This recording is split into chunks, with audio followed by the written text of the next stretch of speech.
Marcus Webb sat alone in the small office of the Galactic Real Estate Agency. The room smelled like old coffee and cheap air freshener.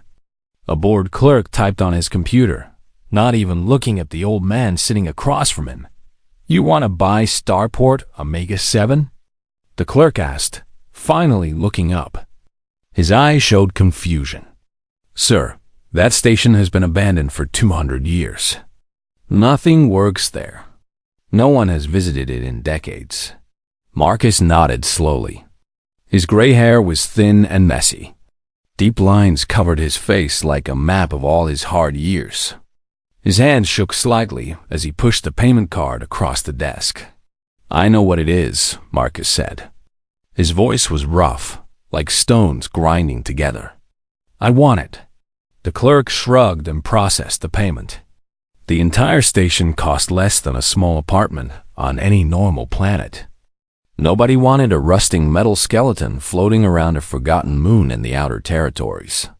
"It's yours," the clerk said, handing over the digital ownership papers. "Good luck, I guess."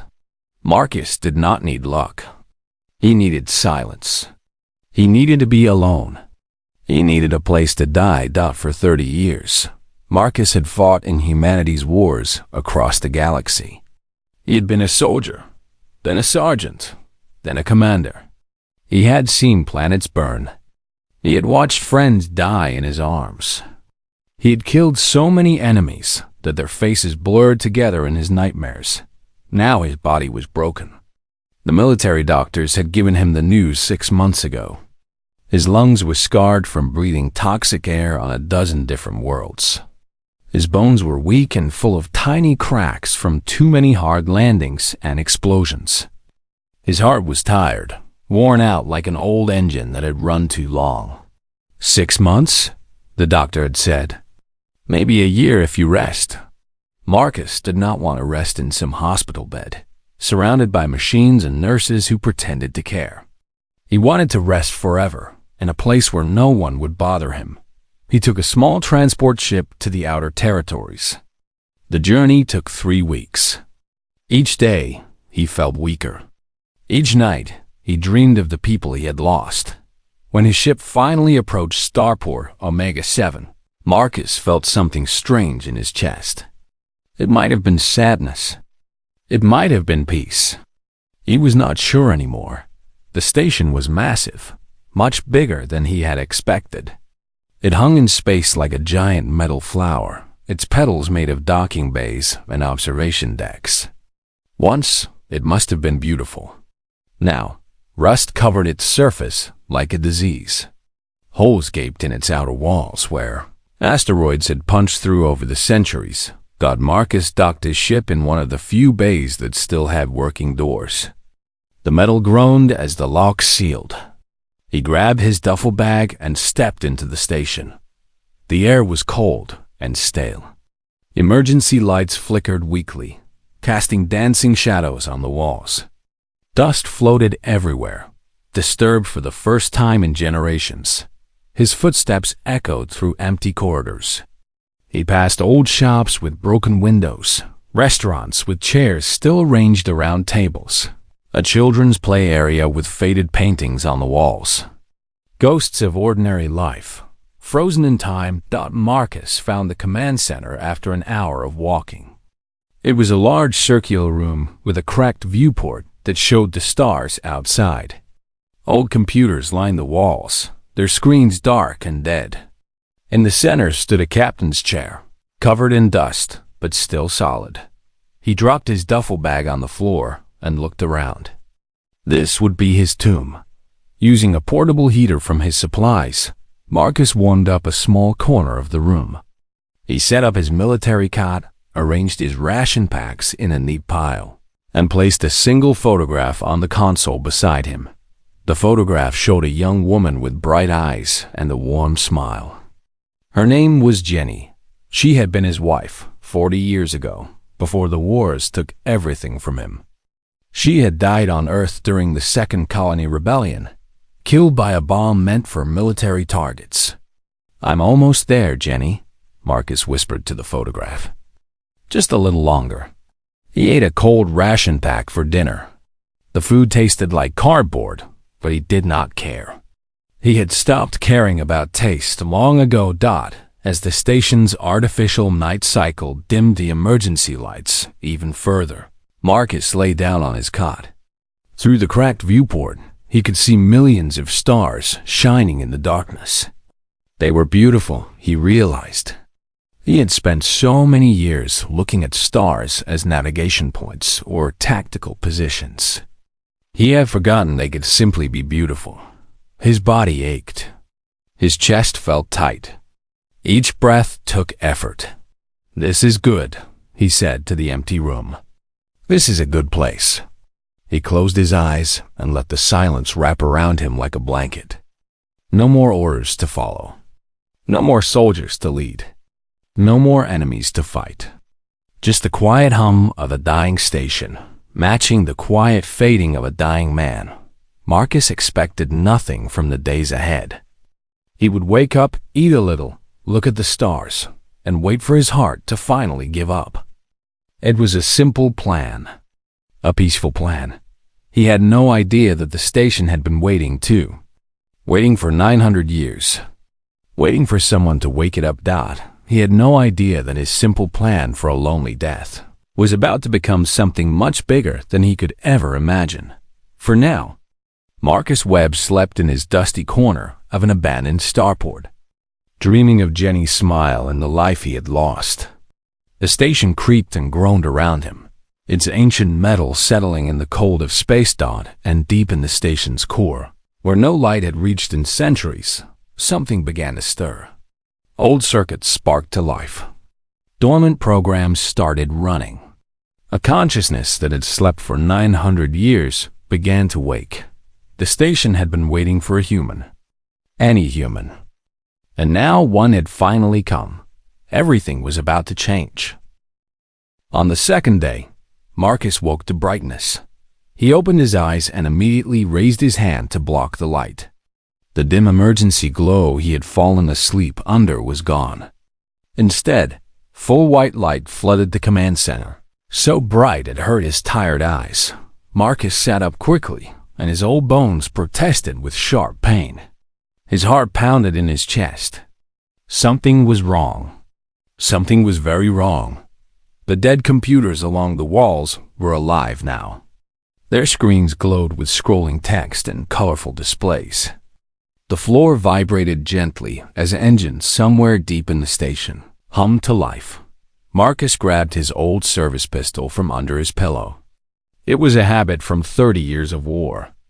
Sleep with your weapon close. Always be ready. He stood up slowly, his legs shaking.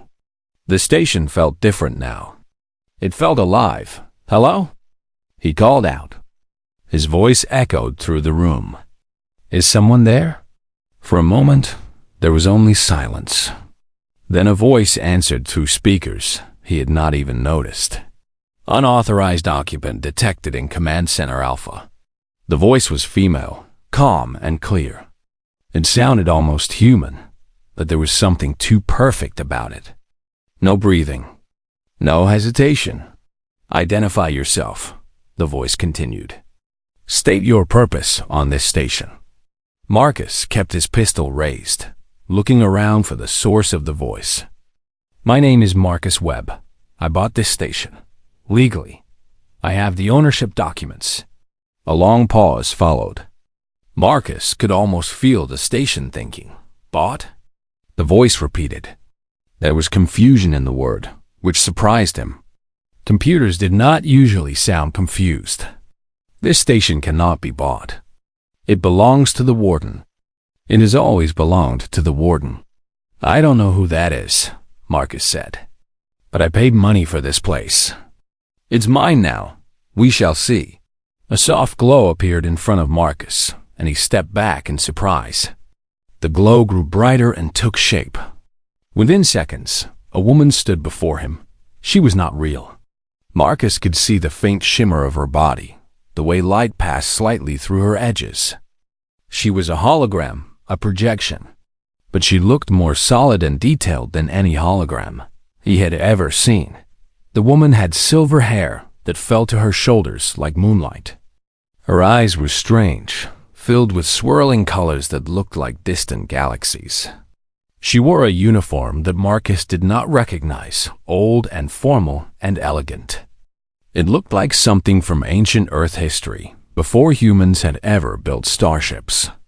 "I am Diana," she said, studying Marcus with those cosmic eyes. "I am the artificial consciousness bound to this station. I have waited here for 900 years, maintaining systems, preserving knowledge, hoping for the warden's return." Marcus lowered his pistol slightly. An artificial intelligence. An AI. He had heard of them, but he had never met one this advanced. Military AIs were simple things, designed for specific tasks. This one seemed different. This one seemed almost alive. 900 years? Marcus asked. "That's impossible. Humans have only been traveling in space for 600 years. Diana smiled, and it was a sad smile. "There is much that official history does not record. Marcus Webb. The warden existed before the Great Expansion. He built this station when humanity was still learning to leave Earth. He saved thousands of lives during the dark times." "What dark times?" "The First Extinction War. Surely you have heard of it." Marcus shook his head. He had studied history as a young soldier, but he had never heard of any war by that name. Diana sighed. "Then they have truly forgotten. Perhaps that is for the best." She walked around Marcus, examining him from different angles. Her footsteps made no sound on the metal floor. "You are dying. I can see it in how you move, how you breathe. You came here to end your life alone." It was not a question, so Marcus did not answer. He simply nodded. "How curious," Diana said. "The warden built this station to save lives. You came here hoping to lose yours." "I'm not hoping," Marcus replied. "I'm just accepting reality. My body is broken. I have 6 months, maybe less. I didn't want to spend them in some hospital bed." Diana stopped in front of him and looked directly into his eyes. For a moment, Marcus felt like she was seeing everything. All his pain, all his regrets, all the blood on his hands. "The warden left me here with a purpose," she said softly. "I was built to protect life, to heal, to help humanity survive its darkest hours." Her form flickered slightly, like a candle in the wind. "In 900 years, you are the first human to come here. Do you understand what that means?" Marcus shrugged. "It means the galaxy forgot about this place." "No," Diana shook her head. "It means you were meant to find it." Marcus laughed, a dry and bitter sound. "Lady, I don't believe in fate. I've seen too many good people die for no reason. The universe doesn't care about meaning." "Perhaps," Diana agreed. "Or perhaps you simply stopped looking for it." She waved her hand, and the walls around them began to change. Hidden panels slid open, revealing corridors that Marcus had not seen before. Lights flickered on in distant sections of the station. The humming of the engines grew stronger. "This station is more than it appears," Diana said. "Much more. The warden filled it with technology centuries ahead of what humanity currently possesses. Medical bays that can rebuild a broken body. Farms that can feed thousands. Weapons that can protect against any threat." Marcus stared at the newly revealed passages. "Why are you showing me this?" Diana turned to face him. "Because you are here. Because you are human. And because, whether you believe it or not, you still have a choice to make." "What choice?" "The choice between the ending you came here seeking and a new beginning you never imagined possible." Diana's galaxy eyes seemed to glow brighter. "The warden said someone would come eventually. Someone broken. Someone ready to give up. He said the person would either find the strength to rise or the peace to rest. Either way, they would find what they truly needed." Marcus felt something stir in his chest. It was uncomfortable, like a muscle that had not been used in too long. It felt almost like hope. He hated it. "I came here to die," he said firmly. Diana nodded. "I know, but death is patient, Marcus Webb. It will wait while you see what else might be possible." She gestured toward one of the newly opened corridors. "Come, let me show you what the warden left behind. Then you can make your choice." Against his better judgment, against every tired bone in his broken body, Marcus followed her into the light. Diana led Marcus through corridors he had never seen before. Hidden doors opened as they approached and closed silently behind them. The deeper they went into the station, the newer everything looked. Dust gave way to clean metal floors. Flickering lights became steady and bright. Marcus walked slowly, his body aching with each step. But curiosity pushed him forward. In 30 years of traveling the galaxy, he had never seen anything like this. They entered a massive chamber that took his breath away. It was as big as a stadium, filled with rows and rows of glass pods. Each pod contained a soft blue glow and what looked like a bed inside. There were thousands of them, maybe tens of thousands. "Stasis chambers," Diana explained. "During the first Extinction War, the warden brought people here, refugees, families, children. He put them to sleep in these pods, keeping them safe while Earth destroyed itself." Marcus walked between the rows, running his hand along the smooth glass. "How many?" 47,000 at the peak. Men, women, children. Scientists, farmers, teachers, artists. The warden did not choose based on skill or importance. He chose anyone who wanted to live in peace. And what happened to them? Diana's form flickered beside him. When the war ended, the warden woke them. He sent them back to Earth in groups, spreading them across the planet so they could help rebuild. They carried knowledge and hope with them. Many historians believe they are the reason humanity survived at all.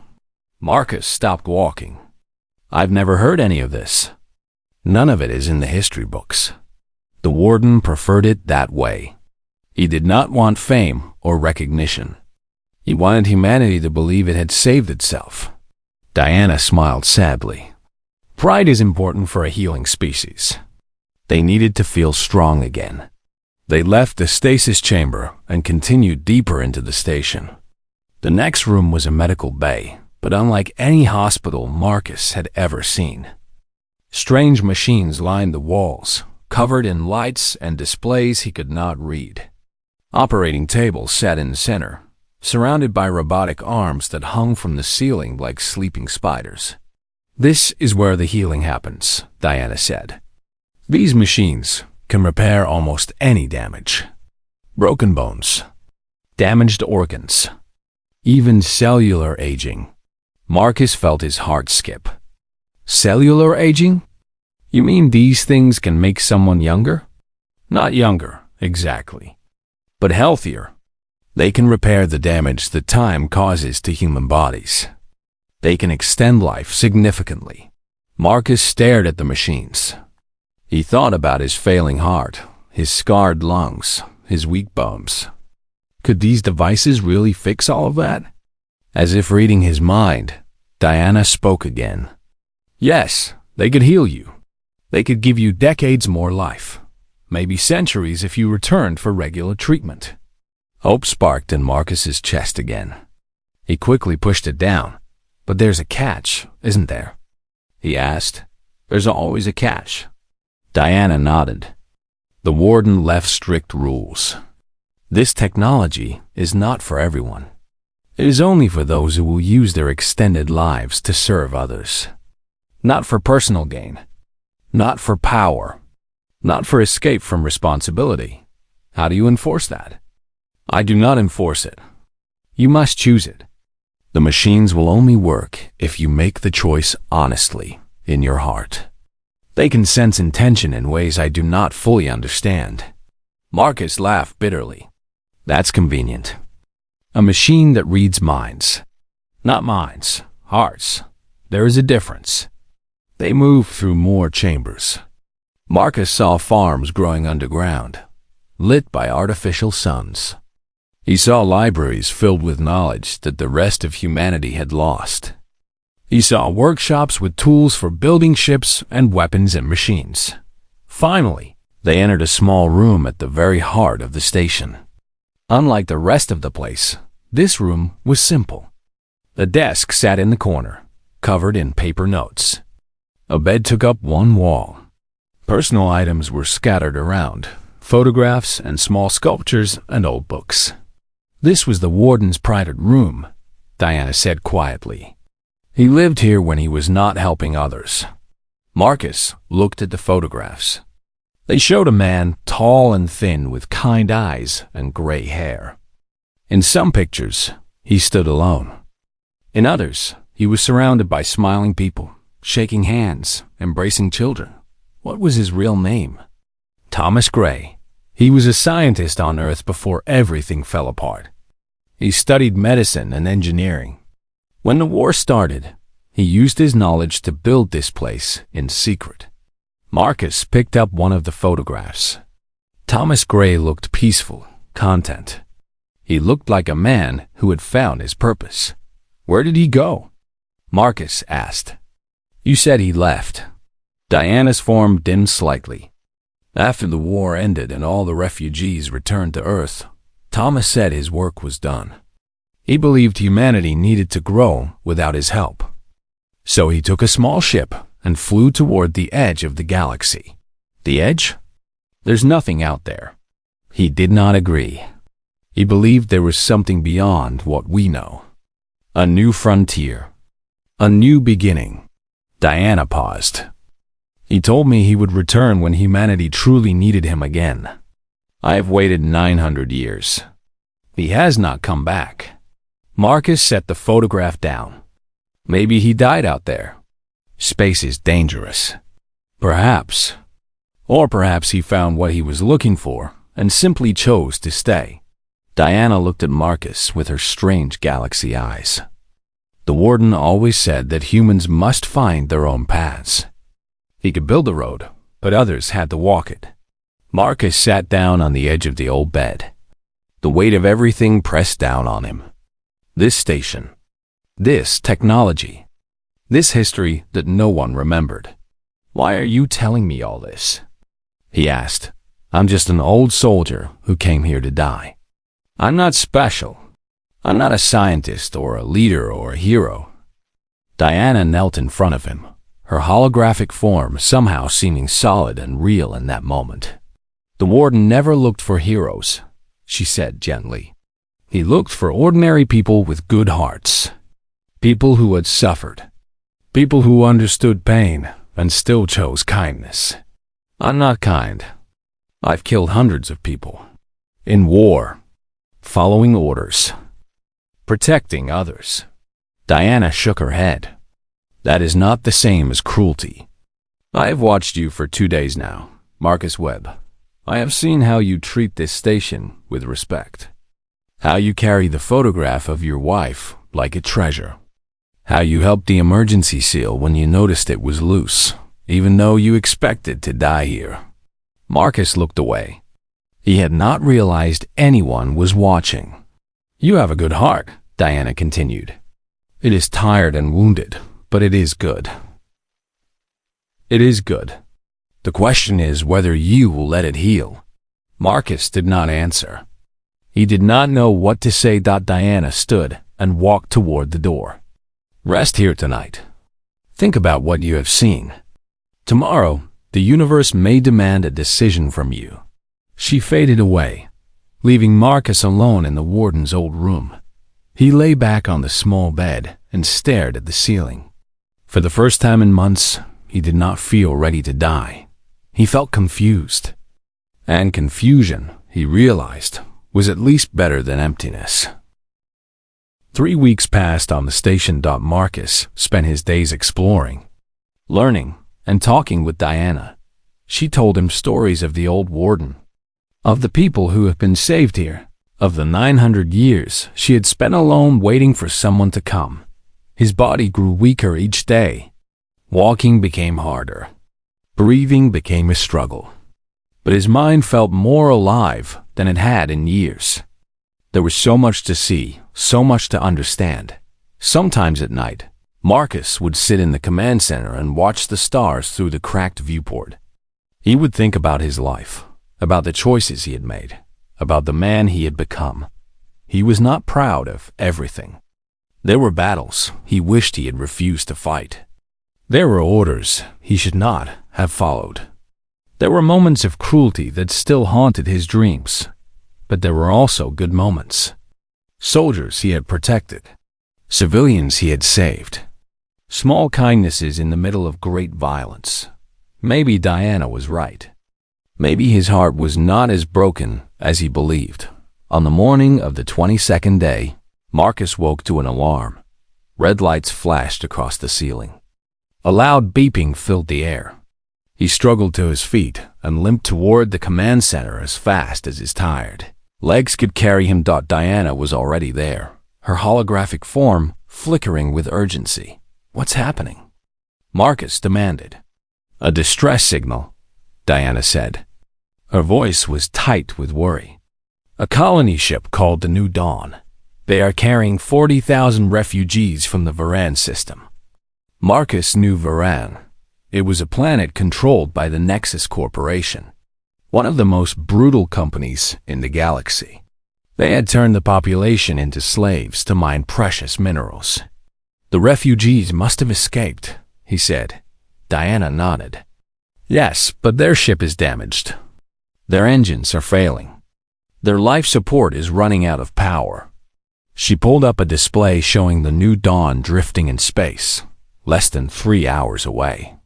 "They have 6 hours of oxygen remaining.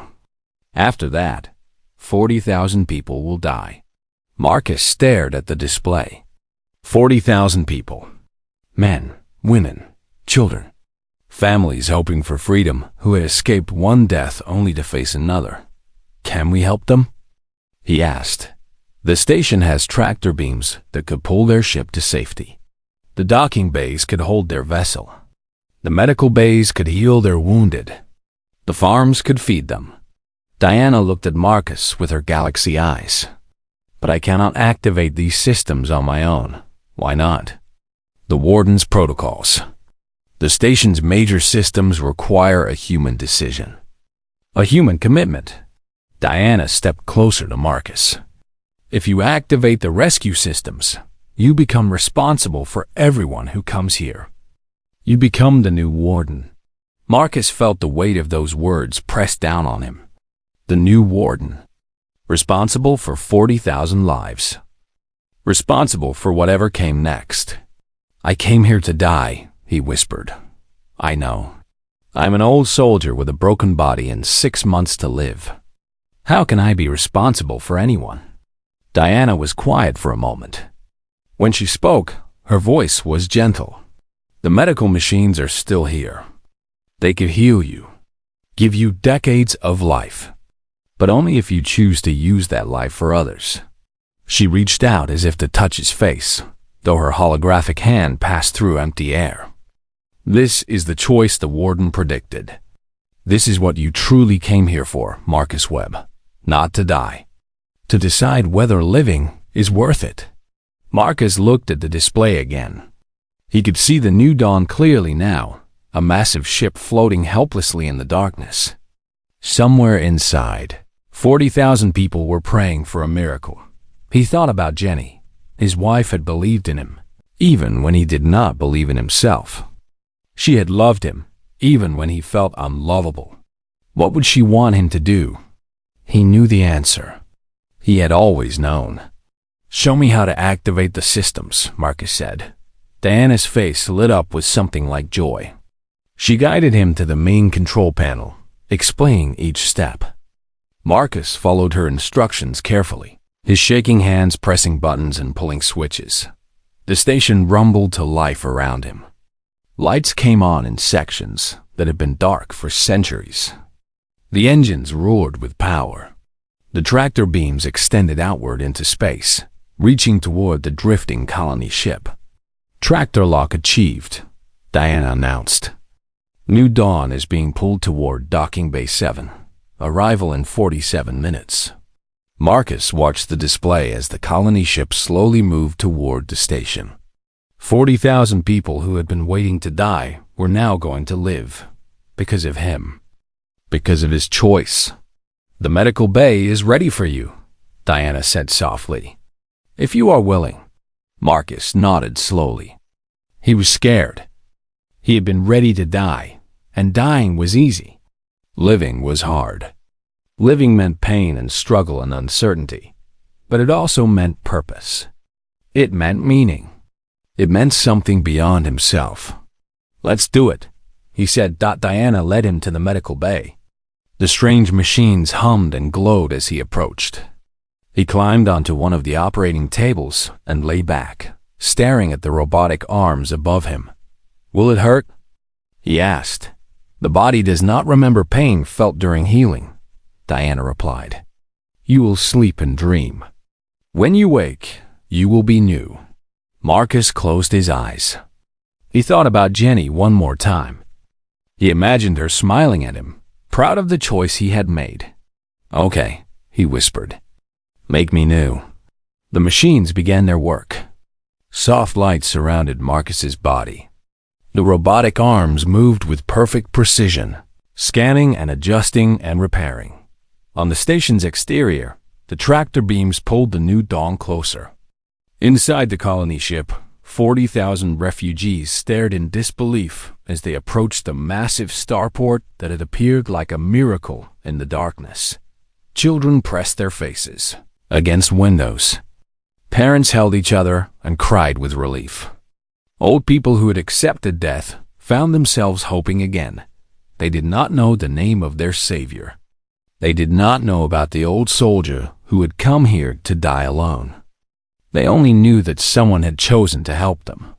And that choice had changed everything. In the medical bay. Surrounded by ancient technology and watched over by a faithful AI, Marcus Webb slept and dreamed of a future he had never imagined possible. The universe had given him a second chance. Now he had to figure out what to do with it. 5 years later, Marcus stood on the observation deck and watched the stars. He looked different now. The medical machines had done their work well. His back was straight instead of bent. His lungs breathed easily. His heart beat strong and steady. Gray hair had turned dark again, and the deep lines on his face had softened to gentle creases. He was not young. The machines did not work miracles, but he was healthy, stronger than he had been in decades. Doctors estimated he had another 50 or 60 years ahead of him. 50 years. It seemed impossible. He had come here expecting 6 months. The station had changed too. It was no longer called Starport Omega 7. The refugees from the New Dawn had given it a new name on their first day of arrival. They called it the Haven, and the name had stuck. What had once been empty corridors now bustled with life. Families lived in converted quarters. Children ran through hallways that had been silent for centuries. Markets sprung up in the old commercial sections. Farms grew food for thousands. Schools taught lessons. Hospitals healed the sick. 40,000 refugees had grown to nearly 100,000 over the years. Word had spread across the galaxy about the mysterious station that welcomed anyone in need. Ships arrived every week carrying the desperate, the forgotten, the abandoned. Marcus turned away from the stars as the door behind him opened. Diana walked in. No longer a hologram, but a solid figure in an android body she had built for herself. Her silver hair and galaxy eyes remained the same. But now she could touch things, lift things, hug the children who had grown to love her. The Galactic Council sent another message. She said. Marcus sighed. What do they want this time? The same thing they always want. They demand that the Haven submit to their authority.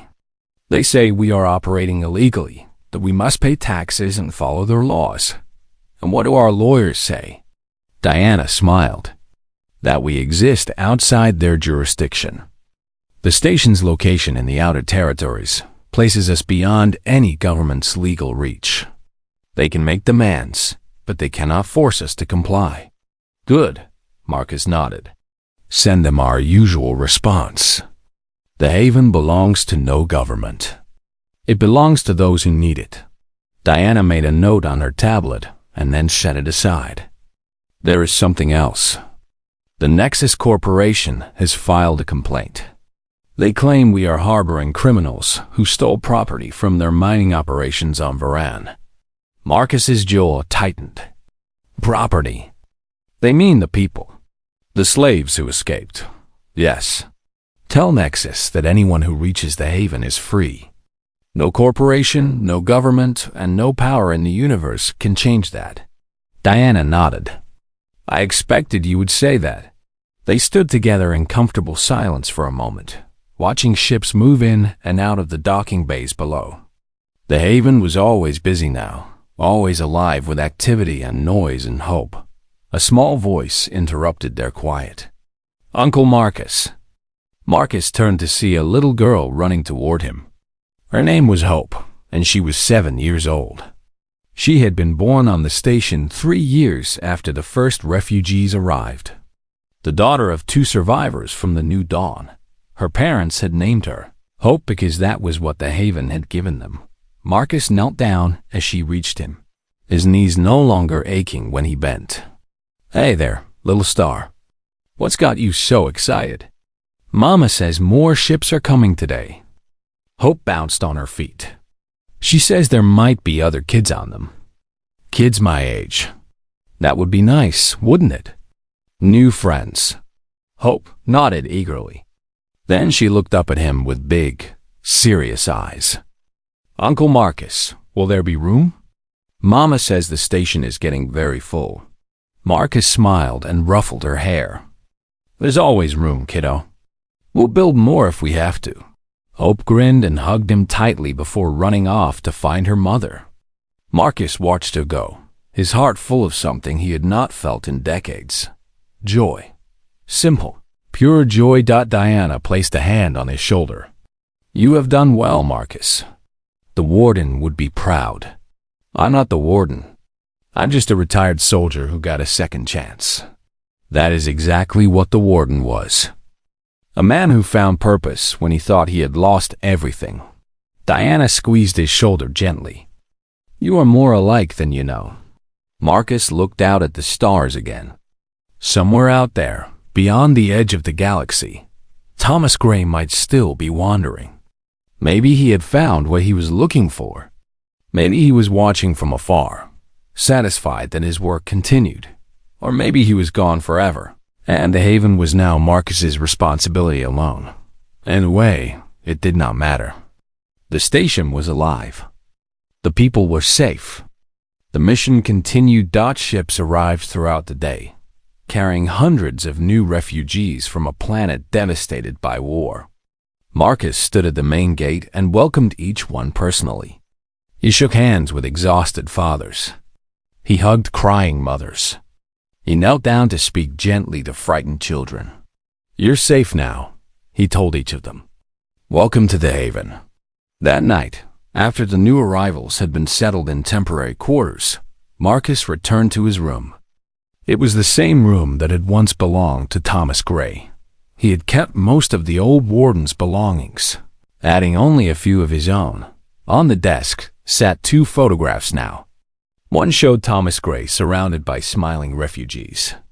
The other showed Jenny, his wife, with her bright eyes and warm smile.